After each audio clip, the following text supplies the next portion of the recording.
to this film, and what is this film truly about for you? I was really excited to get to play an astronaut and work with this cast and the director, Noah. And for me, it's really about how we live on Earth, knowing that there's this infinite universe that we're just a small piece of, but in a very specific way, of course, because this astronaut having to live life on Earth after seeing space.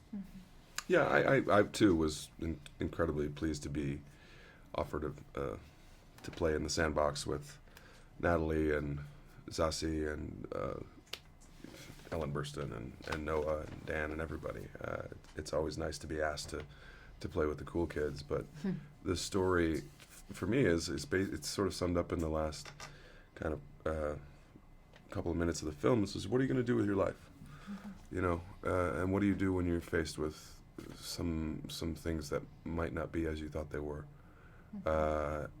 You're going to just keep on going down the road, or you're going to fix it? You're going to address it? You're going to try for it? It happens to Natalie's character, Lucy, sort of in an extreme way.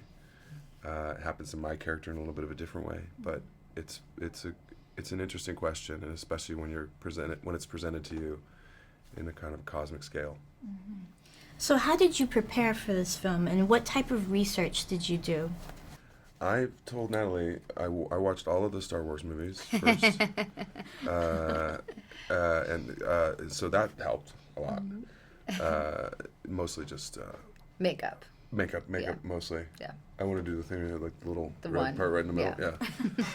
I just still think I would look good in. Yeah, it's hard to keep Keep one it- line after yeah. lunch, you know?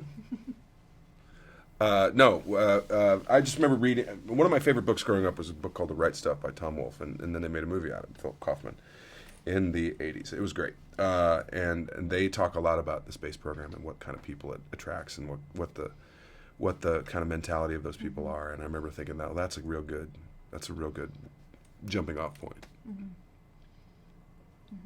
Yeah, there was a lot to draw from. I got to go to NASA, which was really fun, and meet astronauts there. And then, The Right Stuff. There's great documentaries. There's a really great one on Netflix. It's called Mercury 13. That's about all the women who they prepared actually to, around the same time as all those guys from The Right Stuff. They were preparing a group of women also, and then they canceled the program last minute. So there were all of these women who were pilots and test pilots and really going through all of the same kind of physical rigors, and that was really, really helpful too. Was there anything that surprised you about the world of astronauts? Every time I read anything about space travel, I'm shocked by two things. One, the complexity of what it is to leave the orbit of the Earth or to leave the atmosphere of the Earth, and two, the vastness of it. We think, oh, the moon's just right there because it looks so big in the sky. The moon's 250,000 miles away. It's a long way away, to the point where, and it's mentioned in the movie, when Apollo 11 happened and the lunar module was launched off to go land on the moon, Michael Collins was sitting in space by himself 250,000 miles away from another human being. And he wrote down, I'm as alone as I or anyone will ever be. And that's got to be true. So it's the scale of it is impressive, and the complexity of it is impressive. And I think that's a big part of what our characters see in each other, and they understand, and they have a hard time relating to other people. And I was surprised by the amount of cooperation between countries. I was at NASA, and they had a whole area that was all Russian astronauts, and they were working in this U.S. government program, and you see how people are able to put aside so many of these differences to work toward a common goal. And it seemed so incredible, the ability to unite. And when